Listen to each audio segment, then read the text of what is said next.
Hello, I'm Jenny Hammond and you're watching Forbidden Talk, the show dedicated to unearthing social taboos facing the Middle Eastern community.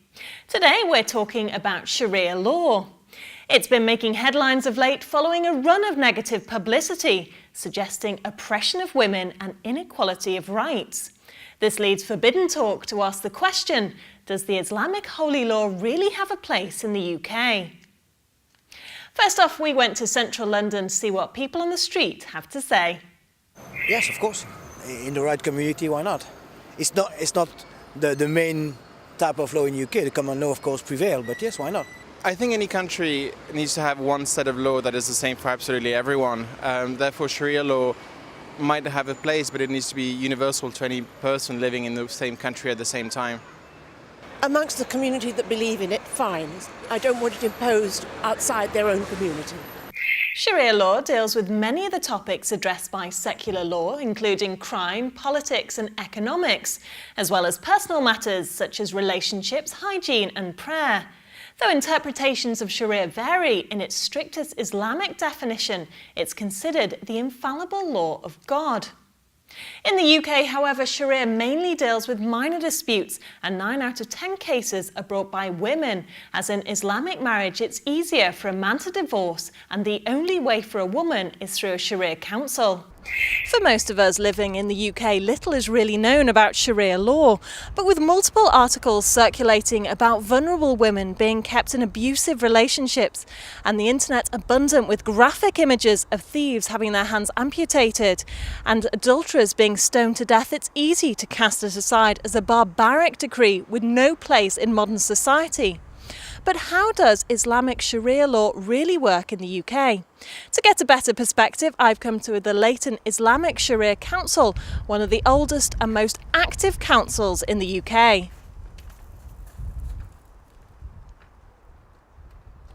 Well, the Sharia Council is not a court, that's the first thing. So you don't have barristers wandering about, you don't have witnesses wandering about. It is a council set up under the Arbitration Act, which allows people in a civil dispute who maybe do not want to go to a civil court but would like to settle out of court and would like some sort of arbitration or mediation to help them go through that. Now, generally what happens with the Muslim community is that in matrimonial cases, either there is a divorce pending or there are problems in the marriage and they don't want to divorce. But they would like some sort of legal counselling, legal, Islamic, culturally sensitive mediation service to help them. So that's what the council mainly offers, that people will come for some sort of counselling, some sort of mediation if they've got matrimonial disputes. And also, a lot of Muslims would like an Islamic divorce, even if they've had a civil divorce. Muslims will marry religiously and they will have a civil marriage. So when it comes to divorce, they want both. They want a civil divorce, they want a religious divorce, and we can give them that religious divorce. But we do not impinge on the civil court's work at all. It's not a parallel legal system. We're here just to offer an Islamic divorce or Islamic mediation service if it is required. Now, one of the problems with the Muslim community in Britain, sadly, is that a lot of marriages do not have civil registration. And so if there is a divorce, they cannot go to a civil court because they don't have a civil marriage. And the only way that the woman can get a divorce generally, if the husband is uncooperative, is to come to places like the Sharia Council. The reason the Sharia Council is still here, it's been here for 35 years, the Islamic Sharia Council. It was the first Sharia Council established in Britain in 1985. It's still here after 35 years, and the reason is that the community itself has endorsed it, has recognised its validity, has recognised that there is a need for it, and are coming to it. It may be just advice, it may be divorce, it may be more serious matters, but they're coming because they feel that this is something that they trust, that the people who are working here, they trust them, that Islamically they have the right credentials. That's very important. Islamically they have the right credentials. So I would say that it has a lot of support within the community. Well, you said it was a matter of trust. Do you think this means that Muslims don't maybe trust the UK law and they would rather a separate law? Well, no, this is, it's very important to make this point. This is not a parallel legal system. So this is not either or, that you either go to the Sharia Council or you go to civil court. This is allowing something the civil law allows, which is that you might want mediation that is outside the civil court system. you may well have a civil divorce. In fact, if somebody comes to us for a divorce, our first question is, did you have a civil marriage? And if they say yes, then we say you have to apply for a civil divorce before you can come to us. So it is not a parallel legal system. It is something that is just additional, an additional service that a religious community needs to feel that it is fulfilling its religious obligations. But it is not either or, and that's very important.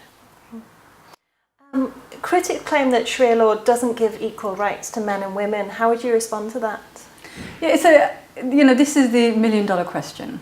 I don't think any religious community gives men and women equal rights.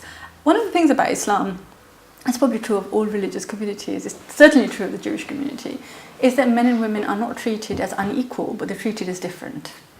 So they have different rights, different obligations. And generally, a man can give a divorce in a certain way, and a woman can get a divorce in a certain way. And they're practically identical, except that the man has one right that is different, which is the unilateral repudiation, the talaq, which a woman cannot do. But the woman can go to a court, just as in civil marriage, a man has to go to court as well, and apply for a divorce. And generally, in most cases, she will get it. But, does Sharia law, Islamic law, treat men and women as different? Well, it does, because it celebrates the fact that they are both different, and that we should not force women to think or behave like men any more than we should force men to think and behave like women. Okay. Well, in Sharia law, what's the priority? Is it the individual? Is it the family? What's best for the family? Who comes first? In Islamic law, as in, I think, all legal systems, justice is the priority. So it depends on, that is important. God is just, and Muslims who are in a state of some sort of rulemaking have to make sure that justice is achieved. So if that means, and generally it means the individual, that the needs of the individual are important, but individuals don't live on their own, they have families. So everyone is going to be looked at. But if a person is a victim of injustice, then that is what we are here to do, to try and get them justice. And generally that is why when women come here asking for a divorce, if a woman does not want to stay with her husband, no matter what he says, we will not force her to go back to him, because that would be unjust. Well, there have been Islamic councils in this country for some time, and similarly, the Jewish have the Beth Din, they have it here. So why do you think there's so much furore surrounding Islamic law, Sharia law? Well, that's one of those big issues. Muslims, a lot of Muslims, including myself, would say that there is a huge backlash against immigration in this country at the moment. There is a lot of anger. There is, we're in the middle of one of our worst recessions, and double dip, possibly triple dip, I don't know, and people are suffering, and people want someone to blame.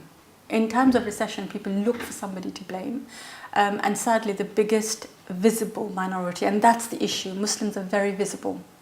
Muslims generally are of a different colour, and they dress weirdly. Or that's what the community feels anyway. So a lot of the racist backlash has been against Muslims. I have heard people saying, well, the Hindus are okay. Why are the Hindus okay? They've got their own religious laws, they've got their own customs, they've got their own ways of dressing at home, etc. Well, because they go down to the pub. So then there is this sense, well, they go down to the pub, they play football, they're like us. That's a huge problem for Muslims, we can't go down to the pub. And therefore, some of the wider community feels that it cannot accept the Muslim community as one of its own. Not everybody. But, we know there's been a lot of evidence that Islamophobia is increasing in Britain, that general racism is no longer openly tolerated. There have been a lot of debates and research done on this, that general racism against black people, against Irish people, against gypsies are less and less tolerated, but open racism against Muslims is actually being tolerated quite openly. And Muslims are at the brunt of a lot of that kind of backlash. So I think that's the issue, that the Beth Dins are doing everything that the Islamic Sharia Council is doing and more. It is operating as a court, and there's no mention of it. This program that was aired, the Beth Dins were not mentioned at all. There is a Sharia bill that is a private member's bill that is going to go through Parliament, very, very anti the Sharia councils. And Muslims are actually feeling incredibly victimised at the moment. So what's the positives about having Sharia law in the UK for both Muslims and actually the non-Muslim communities here? That's actually a very loaded question. And it's something that has been said, which is not true, that Muslims want Sharia law in Britain. We don't. Islamic law can only be in a country if the government is Muslim, if the majority of the people are Muslim, and they want Islamic law. Only then can it be implemented. Britain is not a Muslim country. The majority of the people are not Muslims. In fact, only a tiny minority are Muslims. Parliament is certainly not Muslim. The Queen is not Muslim. So, no sensible, intelligent, right-thinking Muslim would even dream of asking for Islamic law. It's not something that we're asking for. It's something we're being told that we're asking for. Certain newspapers will tell you that Muslims want Islamic law, but we don't. We are very, very happy with the current legal system because it provides justice. And as I said, justice is a central part of Islam, it's the central part of the Quran. What the Sharia councils provide is not a legal system. All they're providing is a service, which is a sort of counselling service, ability to give divorce in just a religious manner, and counselling that is culturally, religiously sensitive to the needs of the people. The vast majority of our clients, 90%, are women. Muslim women tend to not work. They tend to be unemployed. They tend to be the poorer half of the community. They don't have much money. They don't have access often to legal aid. They don't understand the way the legal system works. They don't want to go and see a counsellor who doesn't understand their background, who doesn't understand Asian culture, for example, who doesn't understand Arab norms, for example. They'll feel completely at sea. So they are comfortable coming to a place where they feel that people know their background, understand them, and will help. Welcome back to Forbidden Talk. Today we're looking at the place of Sharia law in the UK. There are around 85 Sharia courts in Britain, and although their judgments are not legally binding, certain decisions are enforceable through the 1996 Arbitration Act, allowing any form of agreement as long as both parties agree on the terms at the onset. This legal standing doesn't apply to the informal Sharia councils, but does to the Muslim arbitration tribunals that rule on commercial and civil disputes, raising fears that they could begin to supplement the British court system.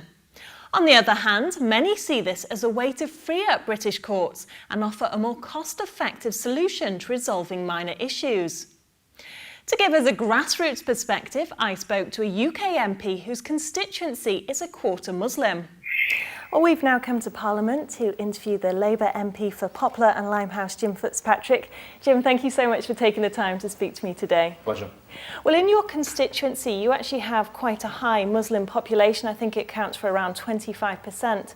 So Sharia law must be something that you've come in contact with quite frequently. It's not something which is heard about a lot. I think the most local Sharia court which attracts attention is the one in Leighton, which has inspired some national headlines because of some of the judgments that have been passed down.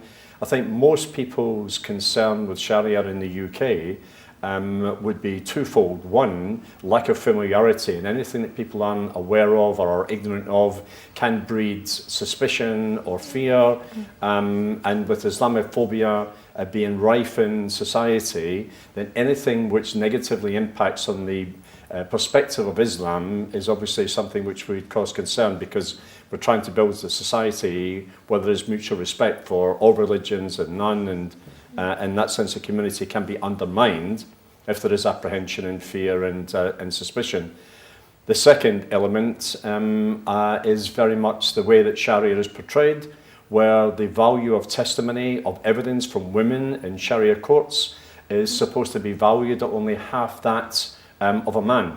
And the stories about divorce within Islam in certain Sharia courts not being allowed for women but being allowed for men, that inequality within the law, that difference of weight of evidence for women as opposed to men, especially when it comes to questions of inheritance or child custody, these are very significant, important legal decisions, and they should be just on the basis of equality before the law, and no differential for women and men. Yeah. So have you heard about Sharia control zones, and if something like this happened in your constituency, how would you go about handling something like that? Well, I have heard of such zones. My instincts are that if there are mediation processes within the community which can be used, whether they are social or religious, whether it's Christian ministers or priests, whether it's rabbis within a Jewish community, whether it's imams within the Muslim community, if there's ways of resolving low-level disputes, particularly inside families, then that must be a better way of dealing with potentially difficult problems, especially where families are involved in emotions and such can inflame opinion. But my essential position in respect of Sharia and other religious laws is that we have secular law within the UK, and that sense of one justice for all should be impacted across the whole community. So if Sharia or other religious laws undermines the framework of civil law that we have within the UK, then I would be a bit worried about that. Well, how does a different law work in the UK? Because we already have the British system, so I'm confused as to how you could see it working alongside the British system. I mean, which one, would be more important? Well, British civil law is more important and is the rule of law for the whole of the country. There are religious courts in different communities which are applied informally, and from my point of view, that informality is their strength. It carries no weight in law. It carries no weight in terms of judgments that people have to live by. Those are handed down by British civil courts. There have been suggestions that religious courts ought to have the same standing as civil law, and I don't think that's supported by the majority of opinion within the UK, legal or non-legal, but recognising that the resolution of disputes, particularly in families, can be handled informally, means that perhaps religious leaders have a role to play in that. Do you think there might be a problem if Sharia was introduced, that people in these communities, especially women, because you said maybe they didn't have equality in the law, they wouldn't know that they actually have rights outside Sharia, and this could cause a problem, that the communities might just think that they have to follow that rule? I think it's very important that every British citizen understands that they have rights under the British jurisprudence system. If they choose to go through a less formal route, either through family resolution or through religious resolution, then that's entirely a matter for them. But their rights are contained in British civil law, and they cannot be undermined by volunteering to try and resolve the matter before it goes to a proper court of law. Well, British courts, they're very busy at the moment. They can also be expensive for people. So there is the argument to say that, if Sharia is in the UK, it can free up the courts and it's a good alternative for people. Do you think that carries much weight? No, I think, as I said, if there are ways of preventing people from going down a formal legal route, which can be cumbersome, which can be time-consuming, which can be expensive, then if that's possible, then it's good to do it, to keep people out of the system. But it should not be used to prevent people from exercising their rights. Everybody in the UK is equal before the law, and in that instance, if the resolution of a dispute can only be solved through a proper examination of the weights of different issues, then they should use the British civil system. But if they can do it less formally, then why not do that? Well, thank you so much for taking the time to speak to us today. That's great. You're welcome. Thank you. Well, Mr. Fitzpatrick offered quite a neutral view, giving the positives and negatives to Sharia law. But with quite a different perspective is Mariam Namazi from the Council of Ex-Muslims of Britain. Well, Mariam, thank you so much for joining us. Pleasure. Well, we've heard a lot of the positives about Sharia law in the UK, but as a spokesperson for One Law for All, you must have quite a different take on the situation. What do you think about Sharia law in the UK? Do you think it has a place? Well, I'm surprised that you say you've heard positive things about it. I don't really think there is very much positive about it. And I think whether it's in the UK or anywhere else, I think really in the 21st century there should be no place for any sort of religious law when it comes to family matters, criminal matters, civil matters, because the law has evolved very much so since the time of religious laws. Well, there is the argument that for Muslim people in the UK, if they want to get a religious divorce because they want to marry again in a mosque, really the only solution for them is to go to a Sharia Council, and also that it frees up British court space. Do you think that that carries any weight? Well, I mean, Sharia courts are quite a recent phenomenon, and I think they're linked very much to the rise of the Islamic movement. So the first Sharia court in this country came about in 1984 after the Islamic Republic of Iran was established, and we've seen the rise of Islamism. So what were people doing before 1984? They were still able to get religious divorces. A court is a very different phenomenon, though, from people going to their religious place of worship. So in that sense, I think that it's got more to do with Islamism's reach rather than Muslims needing these courts in particular. Why do you think other religious courts, such as Beth Din litigation, obviously the Jewish courts, why is that not making the same furore as Sharia is in the UK? I mean, the reality is that you're right. The Beth Din has been in force for over 100 years. And our campaign, the One Law for All campaign, is against all forms of religious arbitration. The Beth Din, for example, there are cases of a recent case came to light where a woman had not been able to get a divorce for 40 years, and she was living in limbo during that period, and she couldn't do anything to get married again and move on with her life. The thing is, though, with the Beth Din, it affects a very small number of people because it's very much an orthodox group of people go to those courts, whereas the Sharia courts are, there are many more people who go to them. Plus, because of the rise of the Islamic movement internationally, and Sharia courts and law is a demand of the Islamic movement, and so in that sense, it makes it a very different phenomenon. I think any court that uses religion as a basis should not be allowed when it comes to a court, when it comes to a justice system, because it is fundamentally unfair. Of course, all of us have the right to believe in whatever we want. Religion is a fundamental right to believe in what you want. But when it comes to the matter of the law, it's a very different thing. It's got to do with power and politics, and it's a form of control. And very often you see in Sharia courts, in the Beth Din, that women's rights in particular are violated. There's great deal of discrimination, and also for children. And in that sense, I think, we have to be very clear about the fact that we shouldn't really be allowing Sharia courts, not just in Britain, but I think anywhere in the world. And there's a huge, backlash against these courts in many countries. There's often a lot of resistance and protests, in places like Iran, in other places as well, as a result of the unfair decisions of these courts. Yeah. Do you have any personal experience of Sharia? Well, I mean, I was born in Iran, and I have never went to a Sharia court, but I did get to see Sharia law firsthand. Compulsory veiling of girls and women.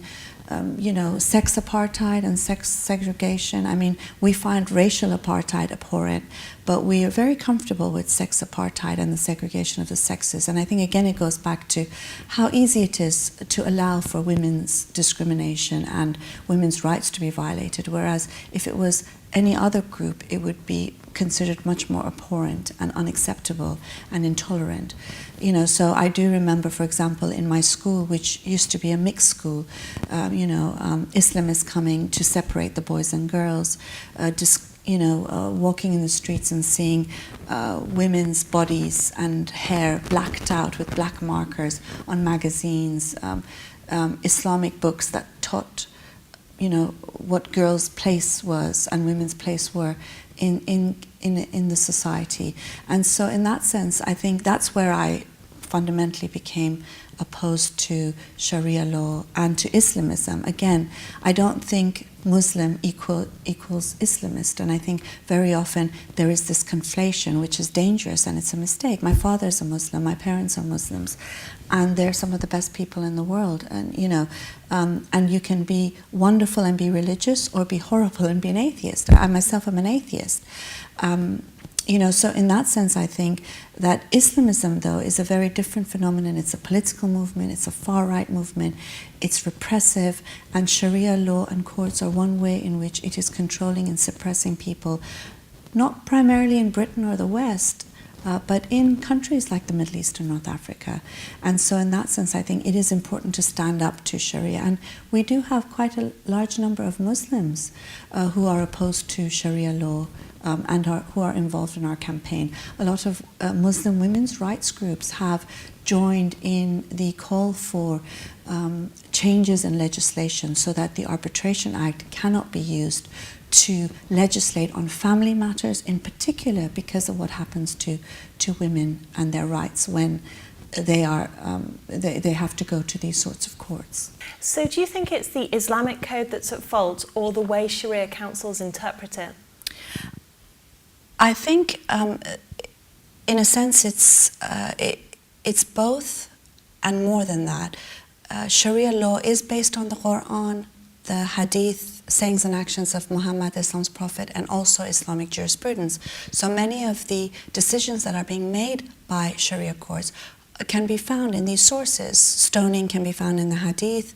You've got domestic violence in Surah Al-Nisa, in the Quran, and so on and so forth. But I suppose when it comes to the question of interpretation as well, I haven't really ever found an interpretation that is woman-friendly or positive.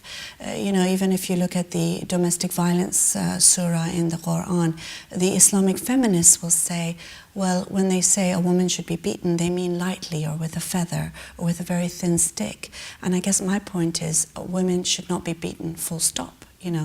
But going back to the issue of courts and the points I made earlier, Sharia courts are really a demand of the Islamic movement.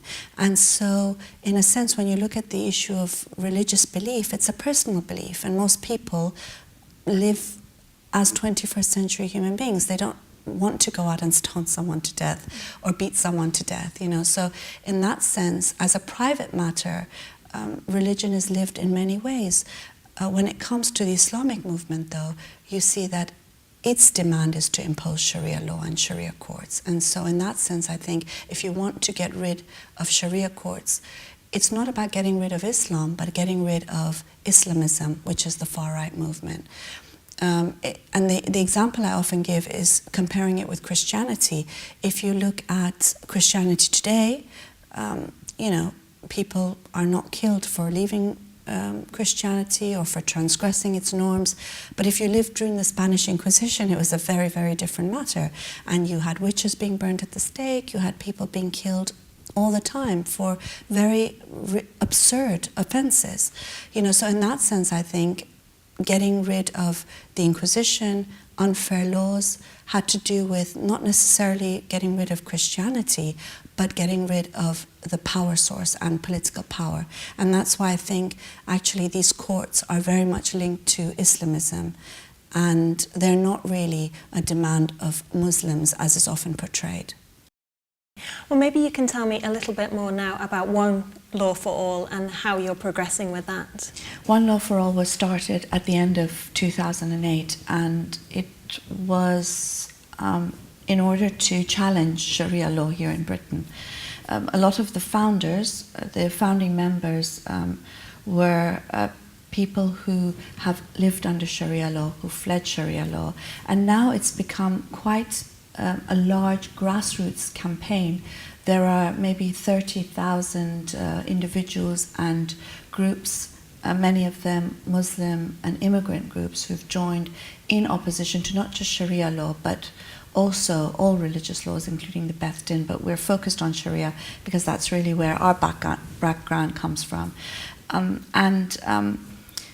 It's had quite a impact on a grassroots level, I think if we look at the discussions around Sharia now versus before we started, there is an alternative debate on the issue. Very often the anti-Sharia discussions came from the despicable far-right, anti-immigrant, anti-Muslim, who often use the issue of Sharia law in order to attack immigrants and to perpetrate their racism against any newcomers and anyone who looks different from them.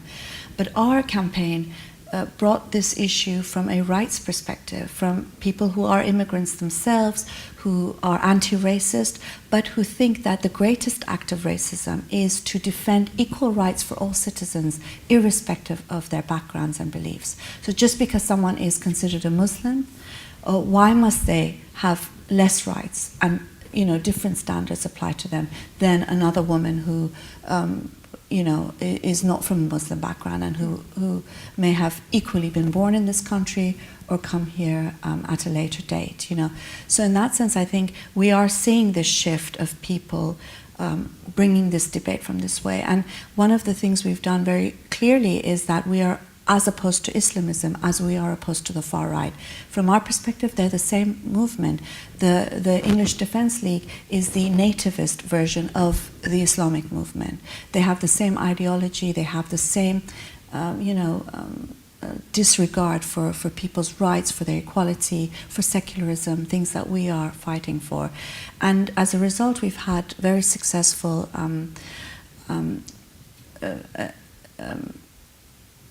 in many areas. For example, we've had several years of an art festival where artists have been looking at this issue from an artistic point of view, given the fact that art can help to make people think differently in a way that maybe a political speech or a conference doesn't.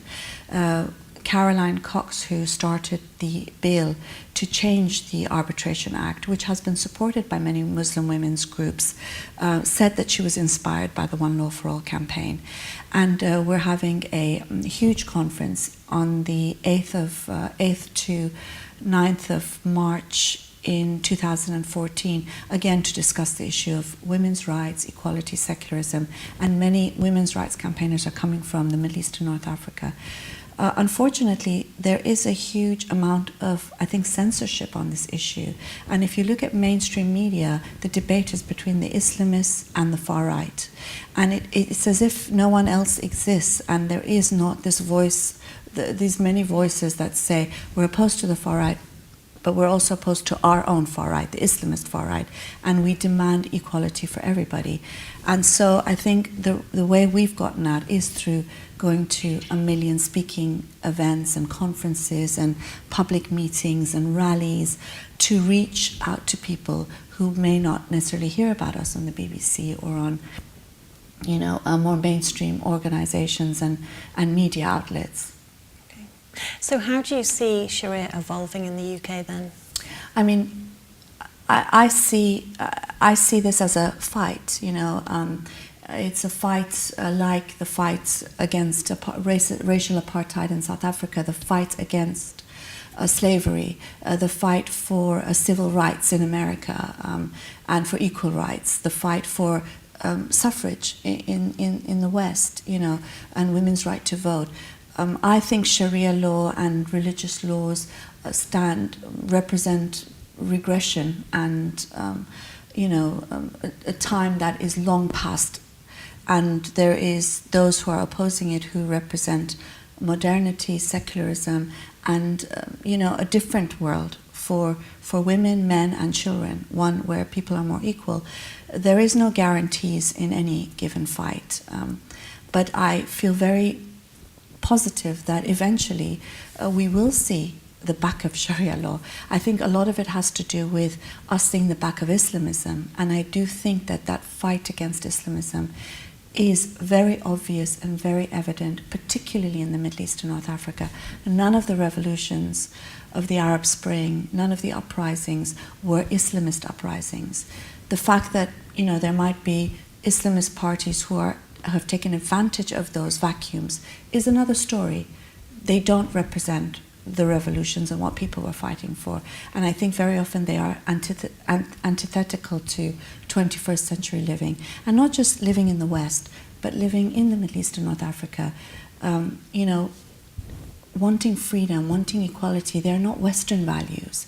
They are being fought for on the streets of Egypt, in squares in Turkey, you know, city centers in Iran and Tehran.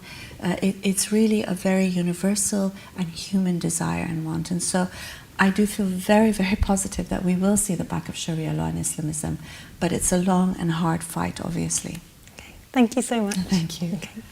Well, that's all the time we have here at Forbidden Talk, but if you have any comments about today's topic, then please email us at forbiddentalk@levant.tv, or you can visit our website levant.tv/Forbidden Talk, or find us on Facebook. Thanks for watching. Bye for now.